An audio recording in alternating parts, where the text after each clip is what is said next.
네, 여러분 반갑습니다. 저는 비컴 유니버스의 박종근입니다. 세 번째 트랙의 세 번째 세션을 발표하게 되네요. 제가 오늘 준비한 발표 내용은 스마트 제조를 위한 로코드 그리고 인공지능에 관련된 내용입니다. 네, 크게 네 가지 챕터를 제가 준비했는데요. 첫 번째는 제조업의 디지털 전환에 대한 부분들을 한번 짚어보고요. 두 번째는 디지털 전환이라는 키워드에서 왜 로코드가 지금 주목받고 각광을 받고 있는지에 대한 내용들, 실제 사례를 들어서 제가 설명을 드릴 것이고, 마지막으로 로코드와 인공지능의 개발의 자동화 미래를 제가 말씀드리도록 하겠습니다. 네, 먼저 디지털 트랜스포메이션 한번 짚어보도록 하겠습니다. 그 효용, 가치와 이유, 중요성들은 모두들 인식을 하실 것 같고요. 의미에 대해서 한 번 더 짚어보고 싶은 것은 디지털이라고 하는 부분이 단순히 기술만을 의미하는 것이 아니고 사업적인 부분들 그리고 프로세스 일하는 방식을 기반으로 산업과 시장, 기업, 제품, 사회, 가치, 생활 방식 모두를 완전하게 전환시킨다는 의미를 갖고 있기 때문입니다. 이러한 그 디지털 전환이라는 부분들에 있어서 몇 가지 이슈들이 있는데, 첫 번째 이유는 뭐냐면 디지털 전환이 거의 모든 산업에 걸쳐서 동시다발적으로 확산되고 있다는 것입니다. 문제는 이 지점에서 발생이 되는데, 디지털 전환이 이루어지면서 디지털 기술이라고 하는 것이 디지털 기술을 필요로 하는 모든 산업에 걸쳐서 확산이 되어줘야 하는데, 디지털 기술을 갖고 있는 개발자는 부족하게 되어 있죠. 여기서 수요와 공급에 대한 이제 문제가 발생이 되고요. 통계적으로는 2030년까지 소프트웨어 개발자를 필요로 하는 영역이 30% 이상 증가한다고 하고 있습니다. 이미 저희가 소프트웨어 개발자들을 채용을 하고 유지시키는 데 있어서 우리가 개발 기업들은 굉장히 어려움들을 겪고 계신데, 결과적으로는 이 수요와 공급에 대한 불균형의 문제들이 계속적으로 발생될 수 있다는 것이 첫 번째 이슈라고 제가 꼽고 있습니다. 이제 제조업의 디지털 전환에 대해서 말씀을 좀 드리고자 하는데요. 네, 제조업이 여타 산업과 다른 형태의 디지털 전환을 하는 이유는 물리적으로 생산과 제조라는 그 공간, 즉 공장이라는 부분들을 갖고 있고, 공장 안에서 제조 설비라는 부분들에 대한 인프라스트럭처를 기반으로 해서 이 역시도 디지털 전환에 대한 숙제가 있기 때문입니다. 그래서 제조업의 그 디지털 전환의 첫 번째 단계를 우리는 스마트 팩토리 혹은 공장 자동화의 도입이라고 보는 게 아닐까 싶습니다. 스마트 팩토리를 이룩하기 위해서는 크게 세 가지 부분이 이제 필요한데, 첫 번째는 소프트웨어적인 측면, 두 번째는 하드웨어적인 측면, 세 번째는 인공지능과 데이터에 대한 측면입니다. 소프트웨어에 대한 측면은 스마트 제조 솔루션을 도입하거나, 데이터 측면에서는 인공지능과 빅데이터, 하드웨어적인 측면에서는 로봇을 도입한다던가 생산 설비를 자동화해야 되는 숙제가 있죠. 그러면 왜 제조업의 디지털 전환이 중요할까요? 네, 제조업은 우리나라 국내 총생산에서 27.5%를 차지할 만큼 비중이 가장 높은 산업입니다. 더불어서 우리나라 제조업의 국가 경쟁력은 3위에 랭크될 만큼 굉장히 두각을 나타내고 있는 산업이죠. 때문에 제조업의 디지털 전환이라고 하는 것은 어찌 보면 우리나라 전체 산업의 디지털 전환을 성공할 수 있느냐 아니냐에 대한 바로미터가 될 수도 있다는 측면에서 굉장히 중요하게 대두가 되고 있다고 보면 될 것 같습니다. 자, 이제 그러면 디지털 전환, 제조업의 디지털 전환의 성적표를 한번 좀 보도록 하죠. 국내 전체 기업의 디지털 전환 추진율은 약 18.5% 정도로 나타나 있고, 제조업은 이보다 다소 못 미치는 18.1%라고 되어 있는데, 중요한 부분들은 오른쪽 그 표지에서 보시는 것처럼 제조업 전체 업종 중에서 디지털 전환이 가장 활발하게 이루어지고 있다는 11개 업종을 꼽았는데요. 이 11개 업종의 디지털 전환 추이를 보면 38.2% 정도로 평균 대비해서는 2배 이상 상회하는 성과를 보이고 있습니다. 그러나 문제가 되는 지점은 바로 밑에서 보시면 될 것 같은데, 기업의 규모를 좀 보시죠. 대기업과 중견기업이라고 일컫고 있는 우리 그 제조기업들은 이미 90% 이상을 상회하거나 80%에 커밋할 만큼 디지털 전환을 추진하고 계십니다. 그런데 제조업의 거의 대부분을 차지하는 중소기업의 경우는 디지털 전환율이 가장 높다고 하는 11개 업종에서조차도 17.5% 정도로 평균에 미치지 못한 추이를 보고 있습니다. 여기에 가장 큰 문제점이 뭐냐면 앞서 말씀드렸던 것처럼 개발자가 부족하다는 현상이 첫 번째로 꼽을 수가 있고, 두 번째는 뭐냐면 아무래도 중소기업이다 보니까 디지털 전환에 대한 투자 비용이나 이런 부분들에 대한 부담을 가질 수밖에 없습니다. 세 번째로는 과연 디지털 전환이란 것을 하면 우리 기업에 얼마만큼 좋을 것이냐에 대한 인식의 문제, 즉 투자 대비 성과의 불확실성을 갖고 있다는 것이죠. 이런 과정상에서 제조기업, 특히 중소제조기업의 인식의 변화를 일으킨 사건이 있었습니다. 바로 코로나 팬데믹입니다. 코로나 팬데믹 동안 우리 대부분은 언택트와 비대면이라는 그 생활들을 몸소 체험하게 되었고요. 그래서 이전에는 디지털 기술이라는 것은 IT 기업의 고유한 어떤 산물이라고 여겼던 것들이 이제는 디지털 기술이 저변화되고 전통 기업에도 필요하다는 것들을 몸소 체험하게 됩니다. 더불어서 먼저 디지털 전환을 이룩한, 예를 들어서 스마트 팩토리를 도입한 대기업과 중견기업들이 그들과의 비즈니스 협업을 위해서는 반드시 스마트 팩토리 도입들을 전제하고 있기 때문에 중소기업도 이제 디지털 전환을 안 하면 안 되는 그런 상황에 이르게 되었습니다. 그리고 더불어서 사실 그 스마트 팩토리 부분들에 대해서는 국가나 공공 부분에서 많은 자금적인 지원도 더불어서 지원이 되고 있고요. 자, 마지막 풀어야 되는 문제는 뭐냐면 제일 처음에 말씀드렸던 첫 번째 문제, 개발자가 부족하고 그 현상이 매우 심화될 것이라는 것인데, 그 부분들에 대한 해결사로서 등장한 것이 바로 노코드라는 것입니다. 그렇다면 노코드가 무엇이고 노코드가 어떻게 활용되고 있어야 디지털 전환을 촉진시킬 수 있을 것인지를 제가 몇 가지 사례를 통해서 말씀드리도록 하겠습니다.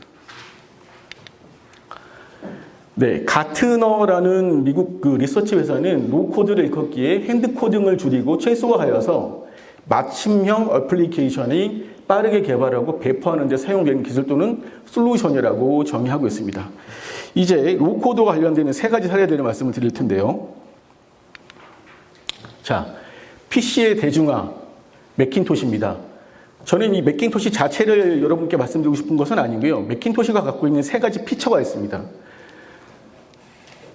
매킨토시가 등장하기 이전에는 텍스트 기반의 컴퓨터 비주얼라이제이션이 되어 있었었는데, 매킨토시가 갖고 온 세 가지 키 피처가 뭐냐면, 첫 번째로 그래픽 유저 인터페이스고, 두 번째는 키보드가 아닌 마우스 중심의 조작 방식으로 획기적인 방식을 제안했다는 것이고, 마지막 세 번째가 매킨토시 이전에 판매됐었던 대부분의 PC 같은 경우들은 $10,000 이상으로 이제 판매가 됐었었는데, 그의 이제 4분의 1 가격으로 이제 판매가 됐던 것입니다.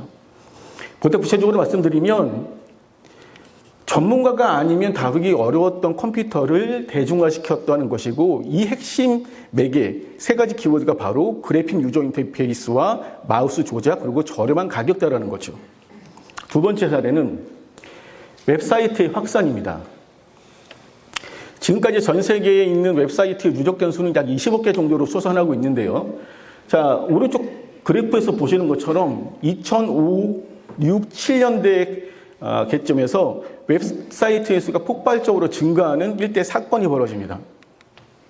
네, 이때 바로 등장한 것이 뭐냐면 GUI 기반의 웹빌더라는 도구입니다. 웹빌더는 제가 말씀드렸던 로우코드의 한 가지입니다.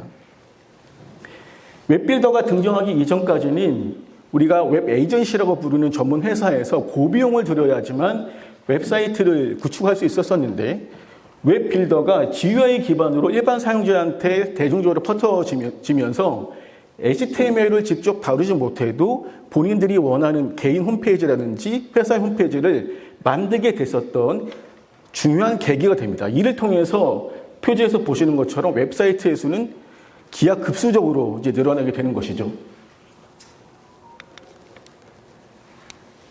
네, 세 번째는 검색 콘텐츠의 증가입니다. 지금이 2023년도죠. 네, 시간을 거슬러 올라가서 2003년도로 거슬러 올라가면 그 당시에 가장 중요한 키워드가 두 가지가 있었었는데, 첫 번째가 웹 2.0 그리고 UCC라는 것이었습니다. 웹 2.0과 UCC를 대변하는 두 가지 서비스는 블로그와 지식 서비스일 텐데, 오늘 제가 여러분들께 말씀드리는 내용은 지식 서비스입니다. 여기 지식 서비스를 볼 때 두 가지 관점으로 본 회사가 있는데요. 첫 번째는 네이버고 두 번째는 엠파스입니다. 아마 네이버는 이 중에서 모르시는 분들이 단 한 분도 안 계실 것 같고 엠파스는 아마 기억하시는 분들이 많지 않을 것 같습니다. 저는 사실 2003년도에 엠파스에서 근무를 했었고요. 네이버는 지식인이라는 서비스를 가지고 사용자끼리 묻고 답하는 형태의 비즈니스를, 서비스를 진행을 했고, 엠파스는 일반인이 묻고 전문가가 답하는 형태의 서비스를 운영해 되었습니다. 결과는 어떨까요? 네. 앞서 말씀드렸던 것처럼 네이버를 모르시는 분은 없지만 엠파스를 모르시는 분들은 많을 겁니다. 결과가 그렇고요. 이 당시에 또 하나 등장한 것이 뭐냐면 일반인들을 대중화시켜서 콘텐츠를 만들게 시켰던 중요한 도구가 등장하는 것이 바로 또 하나의 로코드 도구인데요. 웹 에디터입니다. 원래 웹 에디터는 검색 포털에서 검색 콘텐츠를 만드는 분을 저희가 웹 에디터라고 불렀습니다. 왜냐면 저도 그런 일을 했기 때문에. 근데 웹 에디터라는 것을 도구화시켜서 일반 사용자들한테 보급을 하기 시작했죠. 기존에는 불팅보드라고 해서 게시판에다가 텍스트 기반으로 콘텐츠를 쓰면 콘텐츠만 올라가는, 그래서 콘텐츠에 대한 내용이 대부분 묻고 답하기 정도의 게시글이었었습니다. 그런데 웹 에디터라고 부르는 것을 일반 사용자들한테 제공을 하게 되면서 콘텐츠의 유형이 텍스트뿐만 아니라 멀티미디어 동영상, 이미지 이런 형태로 확대가 되기 시작합니다. 결국은 일반인한테 제공되어 있는 로코드 툴과 더불어서 일반인들이 자유롭게 활용할 수 있는 그런 플랫폼적인 사상이 들어가게 되면서 검색 콘텐츠는 폭발적으로 증가하게 되는 것이죠. 네, 그래서 저는 20년 전에 로코드는 유저 크리에이티드 콘텐츠를 만드는 데 사용됐거나 간단한 웹사이트 정도를 만드는 데, 제작하는 데 사용이 됐다면 20년이 흐른 지금 시점에서는 매우 복잡한 구조의 엔터프라이즈급의 애플리케이션조차도 로코드 기술을 통해서 만들게 되었다라는 부분들 말씀을 드립니다.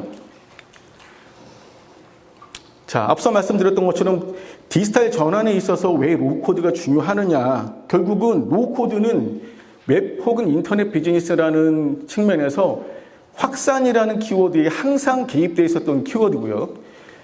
디지털 전환의 확산과 가속화의 측면에서는 이 역시 로코드가 활약할 수밖에 없다는 측면에서 글로벌 IT 기업들이 주목하고 있는 상황입니다. 네. 아마 로코드를 처음 키워딩 하신 분들도 있을까 해서 이 장표를 준비했는데 다른 건 다 잊으셔도 됩니다. 로코드라고 하는 것은 이 빨간 글씨로 써 있는 것처럼 시각적인 인터페이스를 기반으로 해서 코딩을 거의 하지 않고 비개발자도 쉽고 빠르게 원하는 애플리케이션을 제작할 수 있는 솔루션 혹은 그 방법이라고 여러분들 이해해 주시면 좋을 것 같습니다. 그래서 그 로코드라는 것들을 협의의 의미에서는 코드를 거의 쓰지 않고 화면 UI를 만들고 비즈니스 로직을 구현하고 데이터베이스를 구성하는 형태의 도구로서만 저희가 이해할 수도 있고요. 네, 보다 넓게는 소프트웨어 개발 라이프 사이클 전체를 책임지는 통합 개발 환경으로서의 로코드를 의미하기도 합니다. 저희 회사가 운영하고 있고 개발하고 있는 아톰이라는 로코드 개발 플랫폼의 시스템익한 모습인데요. 이 지점에서 사실 중요한 부분이 하나 있습니다. 그 로코드라는 것이 디지털 전환과 거의 유사하게 도구만 들여서 개발을 빨리 하고 리소스를 절감할 수 있다? 사실은 그러기 쉽지 않습니다. 그래서 로코드스러운 개발 방법과 로코드스러운 프로세스가 반드시 필요하죠. 그래서 그런 부분들을 총망라한 그런 시스템들이 우리는 로코드 디벨롭먼트 플랫폼이라고 부르고 저희 회사의 제품은 아톰이라고 일컫고 있습니다. 네, 로코드의 주요한 특징 중에 하나라고 하는 것은 뭐냐면 기본적으로 핸드코딩의 비율을 80% 이상 줄인다는 얘기인데 이건 역설적으로 말하면 동의하지 않는 분들도 사실 계시겠지만서도 앞서서 제가 디지털 전환의 중요한 과제 중에 하나가 개발자 부족이라는 부분들을 말씀을 드렸는데 즉 코드를 써야 하고 코드를 알아야 하는 개발자 비중이 5명에서 1명으로 줄어들 수 있다는 것이고요. 아키텍트 역할을 하는 혹은 비즈니스 로직 부분들을 복잡하게 구현해 줄 전문 개발자와 더불어서 저희는 시티즌 디벨로퍼라고 부르는 로코드 진영에서는 시티즌 디벨로퍼라고 명명을 하는데 이분들이 같이 협업을 해서 기존의 애플리케이션을 만드는 방식과는 다른 형태로 원하는 애플리케이션을 만드는 형태로 진화가 되고 있습니다. 네. 아마 로코드를 체험해 보지 않으신 분들은 이게 정말 사실일까라고 의심을 가지실 수 있는데 이 부분은 제가 뒤에서 영상으로 제가 말씀을 드릴 거고요. 자, 우리 로코드, 특히 저희 회사 같은 경우들은 하나의 웹 화면을 기준으로 했을 때 디버깅과 검증의 시간까지 30분을 넘지 않습니다. 단순히 화면 UI만 그릴 뿐만 아니라 화면 로직에 필요한 내용들을 개발하는 전체 시간들을 의미하고 있고요. 때문에 개발 속도가 향상되는데 소프트웨어 쪽에서 근무하시는 분들은 아시겠지만 에자일이나 린 프로세스라는 부분들 많이 말씀 들어보셨을 겁니다. 저도 한 20년 가까이 소프트웨어 쪽에서 일을 하고 있지만서도 린 프로세스와 에자일 프로세스에 가장 걸맞고 합리적이고 최적화되어 있는 개발 방법론은 로코드입니다. 때문에 이런 부분들을 융합했을 때 결과적으로 개발 속도를 굉장히 드라마틱하게 향상시킬 수 있다는 거죠. 네, 저희 회사의 저희 제품의 특징이기도 한데 로코드 제품 중에 저희 회사의 제품은 화면 UI와 비즈니스 로직과 DB를 구성을 하면서 관련되어 있는 모든 것들이 시각화되어 있는 인터페이스로 구현이 됩니다. 뿐만 아니라 구현되는 것을 넘어서 위험에 대한 감지라던가 선쟁적으로 발생될 수 있는 리스크들도 서로 감지를 해서 리워크에 대한 부분들을 최소화시킬 수 있는 형태로 진화가 되고 있다는 거고요. 문서도 자동으로 만들어주고, 네, 실시간 시뮬레이션으로 리스크에 대한 절감도 해드립니다. 이 부분은 동영상을 통해서 제가 좀 더 구체적으로 말씀을 드리고 저희 인공지능 우리 비서인데 윤희를 통해서 다음 내용들 말씀 좀 부탁드리겠습니다. 동영상. 네. 안녕하세요. 저는 비컴 유니버스 홍보대사 윤희예요. 오늘은 LCDP를 이용해서 어떻게 프로그램을 개발하는지 설명해 드릴게요. 아툼 LCDP에서는 프로그램을 크게 세 부분으로 나누어 생각합니다.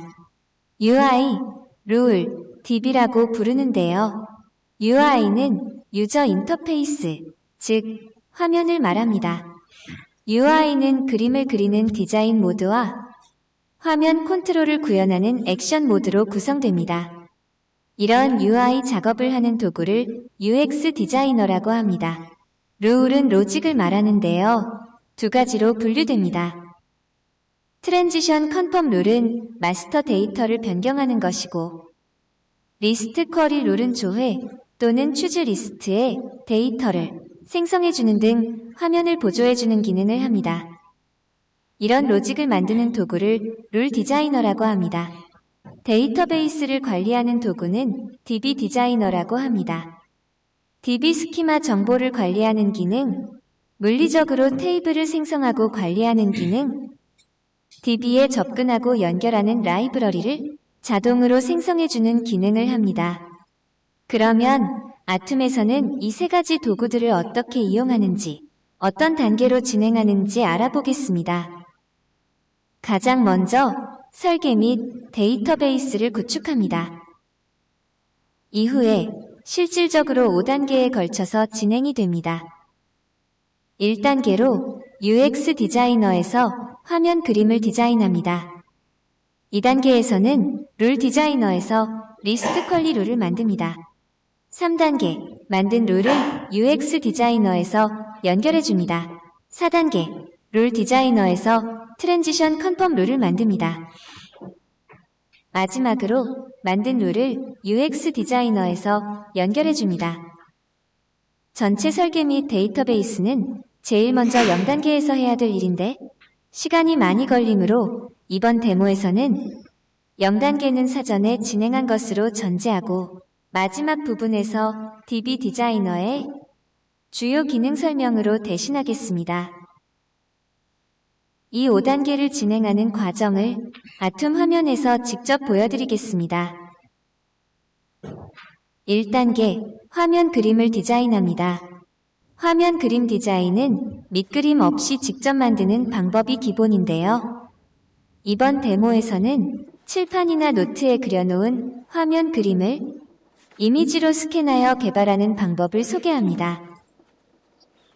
칠판이나 노트에 그린 그림을 사진을 찍거나 스캔하여 이미지 파일로 저장합니다.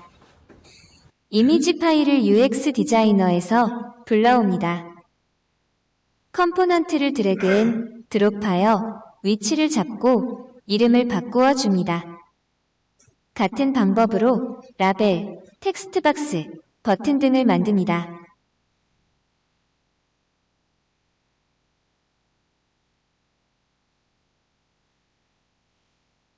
다 만든 후 이미지를 삭제하면 화면 그림 디자인이 완료됩니다.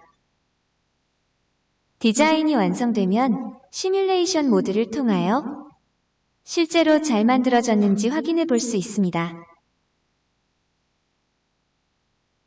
2단계 리스트 쿼리 룰을 만듭니다.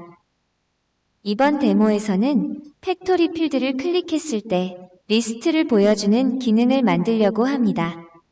이 기능을 구현하기 위해서는 팩토리 데이터를 DB에서 가져오는 기능, 즉 리스트 쿼리 룰이 필요합니다. 팩토리 리스트 쿼리 룰을 개발하는 과정을 보여드리겠습니다. 아툼에는 리스트 쿼리 룰의 기본 로직이 이미 내장되어 있어서 간단하게 팩토리 리스트를 가져오는 SQL만 정의하면 됩니다. SQL만 정의하면 되므로 개발이 쉽고 편리합니다. 이런 식으로 화면에서 필요한 리스트 쿼리 룰들을 만들어주면 됩니다. 3단계 UI 액션을 정의하여 리스트 쿼리 룰을 연결합니다.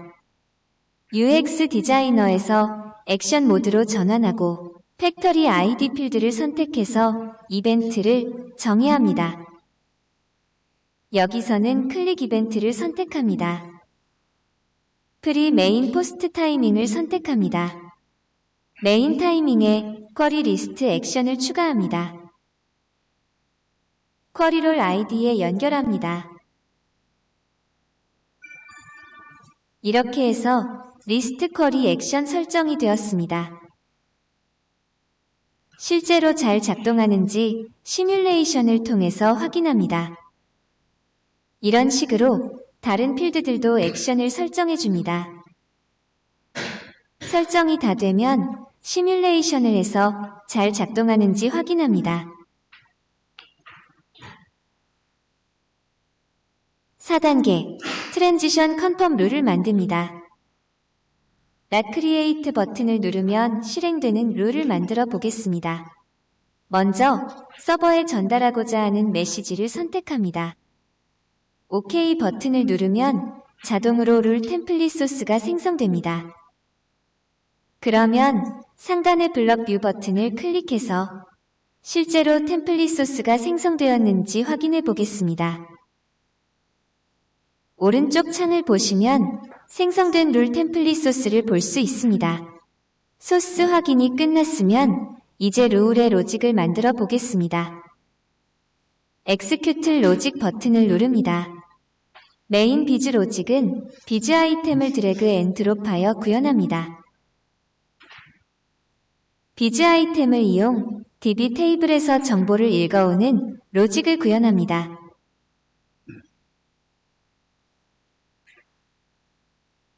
오른쪽 창을 보시면 실제로 만들어진 소스를 볼 수 있습니다. 이렇게 해서 락크리에이트 룰이 만들어졌습니다. 5단계 UI 액션을 정의하여 트랜지션 컨펌 룰을 연결합니다. 이전 단계에서 만든 락크리에이트 화면을 열고 액션 모드로 변경한 후 락크리에이트 버튼에 락크리에이트 룰을 연결시킵니다. 설정을 하고 저장합니다. 이렇게 해서 프로그램이 완성되었습니다. 완성된 프로그램을 테스트 및 검증하기 위하여 시뮬레이션 모드를 실행해서 확인합니다. 이렇게 해서 5단계까지 모두 완성되었습니다. 실제 설계와 DB 구축에는 많은 시간이 소요되어 제외했는데요. 오늘은 간단하게 DB 디자이너 기능 몇 가지만 소개하겠습니다. 먼저 DB 정보를 생성하는 방법을 보여드리겠습니다. 두 가지 방법이 있는데요. 첫 번째는 ERD에서 입력하는 방법입니다. 두 번째는 엑셀로 만들어서 업로드하는 방법입니다.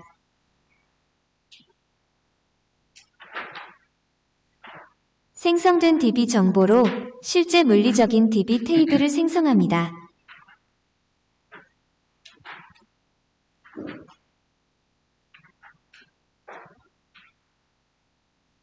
이렇게 해서 DB 테이블 생성까지 모두 끝났습니다. 아툼에는 여러 가지 편리한 기능들이 많은데요. 문서 자동 생성 기능도 있습니다. 개발과 동시에 문서가 자동 생성되어 즉시 다운로드 받을 수 있습니다. 원하는 포맷으로 다운로드 받아서 개발 완료와 동시에 문서 제출이 가능합니다.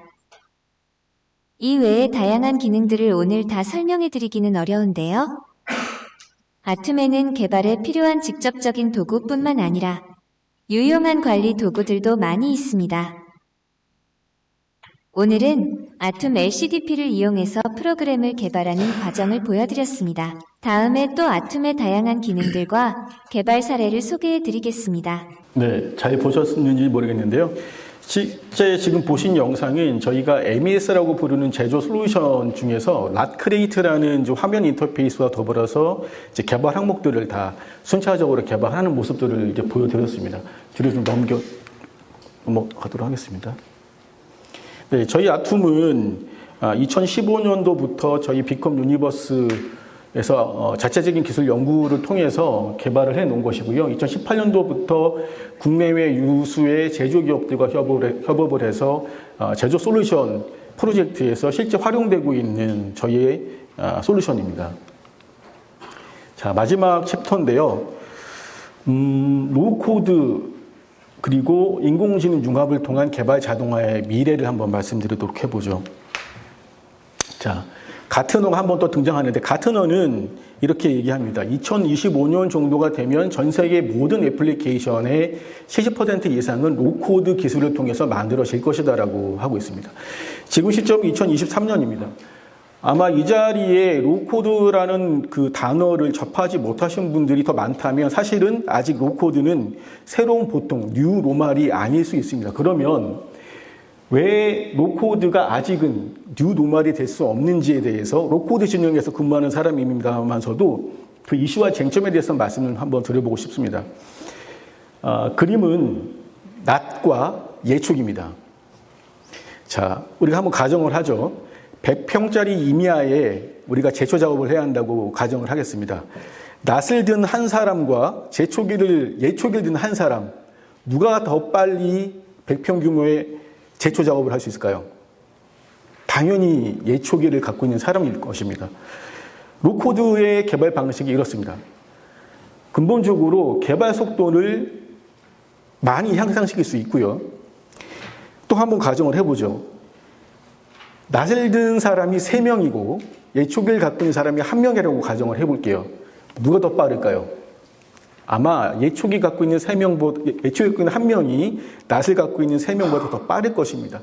이렇게 1대3, 1대4, 1대5로 비교를 해봤을 때 당연히 예초기를 쓰는 비중이 훨씬 더 리소스 절감 부분에 있어서 큰 효과를 갖고 올 수밖에 없을 것입니다. 그런데 왜 로우코드가 이토록 유용하고 디지털 전환의 가속화에 천병 역할을 할 수 있는 로우코드가 아직은 그렇게 인정받지 못할까요? 저는 이렇게 생각합니다. 예초기를 근본적으로는 남녀노소 누구나 쓸 수 있죠. 로우코드도 마찬가지입니다. 그런데 예초기를 쓰는 사람은 성인 남성이듯이 로우코드를 제대로 활용하기 위해서는 사실은 IT적인 지식이 전혀 없어서는 안 됩니다. 더불어서 IT 지식이 없다고 하더라도 그 솔루션을 만들어야 하는 산업 혹은 제품의 전문적인 도메인 지식이 또 필요로 하게 됩니다. 더불어서 정말 쉽고 빠르게 배워서 쓸 수 있는 플랫폼이지만 작은아마 러닝 커브가 필요하고 도구만 갖고 와서 쓴다라고 해서 로코드가 갖고 갈 수 있는 장점을 다 쓸 수 있는 것은 아니고 그에 걸맞는 방법론과 프로세스를 또 배우고 지속적으로 활용을 해야 되기 때문에 조직 차원에 있어서의 변화 관리가 또 필요합니다. 더불어서 제가 쿠팡에 찾아보니까 낫은 하나에 한 7,000원 정도 하고요. 예초기는 싼 게 뭐 한 7만 원, 고가의 제품들은 100만 원을 상회하는 것이 있는데 그렇듯이 뭐 온프레미스 형태가 됐든 클라우드 형태가 됐든 간에 기본적인 투자 비용이 더 들게 됩니다. 이런 상황에서 우리 로코드 진영은 새로운 하나의 전환기를 또 맞게 되는데요. 자, 오늘 말씀 여러 군데서 나왔었던 챗 GPT, 생성형 AI입니다. 개인적으로 그 생성형 AI를 보기에 저는 IT 업계의 3대 발명품이라고 지금 보고 있는데 처음이 1989년에 나왔었던 월드 와이드 웹이고요. 두 번째가 스티브 잡스로부터 나왔던 스마트폰이고 샘 알트만으로부터 나온 챗 GPT가 저는 세 번째 발명품이라고 생각합니다. 그러면 챗 GPT가 이토록 선풍적인 돌풍을 일으킨 이유는 뭘까요? 아마도 기존 AI란 다른 형태의 한계를 넘어선 실용성 때문이라고 볼 수 있을 것 같습니다. 몇 가지 재미있는 지점은 챗 GPT가 나오면서 뭐 소설을 쓰거나 그림을 그리거나 음악을 새롭게 만들 수 있는 정도의 수준으로 굉장히 여러 분야에서 활용되고 있고 더불어서 이제는 자동으로 프로그래밍을 하는 데 있어서도 생성형 AI가 활용된다는 얘기들을 하고 있어요. 어떻게 보면 정말 아이러니입니다. 인공지능을 만들었던 개발자의 역할을 인공지능이 수행하게 된다는 것인데 그래서 이런 기사가 있더라고요. 미래 AI가 대신할 직업 10가지인데 그중에 첫 번째가 프로그래머입니다. 다시 말하면 프로그래머가 없어도 개발이 가능한 시대가 올 수 있다는 것이고 그것이 바로 생성형 AI의 또 하나의 사업 모델과 뭐 비즈니스 스펙트럼이라고 볼 수도 있을 것 같아요. 근데 저는 이렇게 생각합니다. 앞선 그 발표자 강연자들께서도 GPT에 대한 한계 부분들을 말씀을 하셨었는데 원칙적으로 인공지능이라는 것은 사람과 같아서 뭐 한계가 사실은 굳이 두지 않아도 됩니다. 그런데 앞으로 우리가 5년 내지 10년으로 봤을 때 GPT가 과연 완전하게 자동화된 프로그래밍을 제공해 줄 수 있을 것이냐 그것도 프롬프트 엔지니어 없이 저는 그렇게 보지 않습니다. 더군다나 엔터프라이즈 레벨의 복잡한 코드라든지 설계가 필요한 부분들에 대해서는 GPT가 아직 100% 능력을 발휘하기는 어렵다고 보고 있고요. 여전히 인간이 필요로 한 아이디어 구체화와 제품 기획에 대한 역할 부분들은 사람에게 디펜던시가 있다고 좀 보고 있습니다. 더불어서 우리가 개발이라는 부분들을 진행할 때는 프로젝트라는 것들을 진행을 하고 프로젝트 안에서는 여러 가지 구성원들이 협업을 하게 되는데 이때 커뮤니케이터와 이 퍼실리테이터 역할을 과연 GPT가 할 수 있느냐 이런 부분들에 대해서는 여전히 한계점은 아직 갖고 있다고 저는 보는 것이죠. 이런 이유로 해외 유수의 IT 업계에서는 로코드와 AI 코딩 도구가 서로의 장점을 지원하고 단점을 보완해주는 형태로 결과적으로 소프트웨어 생산성의 극대화를 가져올 것이고 소프트웨어 개발의 미래화가 과연 이런 모습으로 벌어질 것이다라고 예측을 하고 있는 것이죠. 여기에 이것을 증명하듯이 우리가 글로벌 빅테크라고 일컫고 있는 대부분의 기업들은 사실 로코드 개발 플랫폼들을 자체로 운영을 하고 있거나 아니면 대중에 릴리즈를 다 했는데요. 대표적으로 마이크로소프트의 파워앱이 그렇고 아마존의 허니코드가 그렇고 구글의 엑시트가 그렇습니다. 그런데 이번에 그 GPT의 그 돌풍 이후에 각각의 진영에서도 자동으로 프로그래밍을 하는 AI 코딩 도구들을 만들고 있는데 이 코딩 도구가 독자적으로 운영한 것이 아니고 이들은 기존에 갖고 있었던 로코드와 AI 코딩 도구의 융합을 시도하고 있습니다. 대표적으로 MS 같은 경우 마이크로소프트는 노코드 플랫폼인 파워앱에 이미지를 자동으로 읽어서 이제 화면을 만드는 익스프레스 디자인이라던가 아이디어스 이런 형태의 AI 코딩 도구들을 접목을 하고 있고요. 역시 아마존 역시도 허니코드와 코디스퍼러 그리고 구글은 앱시트와 제넷 빌더라는 새로운 AI 코딩 도구들을 융합하는 형태로 미래 개발 자동화에 대한 모습들을 그려나가고 있는 것이죠. 네, 저희 회사도 3년 전부터 사실 개발이라는 측면에서, 로코드라는 측면에서 화면 UI를 만드는 것은 사실은 예전부터 앞서 말씀드렸던 웹빌더라던가 웹 에디터 정도 수준으로도 화면 UI를 만들 수 있는데, 가장 중요한 부분들은 사실상 복잡한 비즈니스 로직 구현이거든요. 이 부분들에 대해서 룰 기반으로 머신러닝 학습들을 계속 시키고 있고, 데이터 학습들을 통해서 전문가들이 만들어 놓은 비즈니스 로직을 비전문가가 갖다 쓰는 형태로, 블러킹해서 갖다 쓰는 형태로 AI와의 융합을 좀 시도하고 있고요. 더불어서 네, 기획자가 그려놓은 파워포인트의 화면이라던가, 아까 제가 시연을 하면서 보여드렸던 데모 영상에서 누군가가 이렇게 화이트보드에다가 화면 UI를 그리고 있었었는데, 그것을 그대로 사진을 찍어서 화면 UI로 생성하는 인공지능 기반의 그 서비스들을, 저희가 기능들을 갖춰 나가고 있습니다. 네. 사실 제가 준비했었던 키워드 3개가 디지털 전환, 그리고 로우코드, 인공지능, 상당히 뎁스가 있고 넓은 내용들인데, 디지털 전환의 촉진제로서의 로코드를 언급드리면서 사실 이것을 버무리다 보니까 각각 부분에 대해서 여러분께 충분히 인지가 되고 인사이트를 드는지 모르겠습니다. 어쨌든 디지털 전환, 특히 제조업의 디지털 전환에서는 로코드란 부분들을 빼놓고 앞으로는 얘기할 수 없고요. 그리고 저희 회사는 로코드가 갖고 있는 태생적인 한계점을 넘어서 인공지능과의 융합을 통해서 제조업의 디지털 전환을 좀 더 촉진시키고 견인할 수 있는 형태로 사업을 강화해 나가고 있습니다. 자, 오늘 이 짧은 시간 동안 제가 전체적으로 말씀드리지 못한 내용은 저희 회사가 운영하는 유튜브를 통해서 정보를 취득하실 수 있을 것이고요. 혹시 저희 회사와의 비즈니스적인 코어이라던가 기술적인 부분들에 대해서 궁금하신 점은 장표에서 보시는 연락처로 연락 주시면 제가 언제든지 성실하게 여러분들께 말씀드릴 수 있도록 하겠습니다. 이것으로 제게 준비된 시간은 마무리 짓도록 하겠습니다. 감사합니다.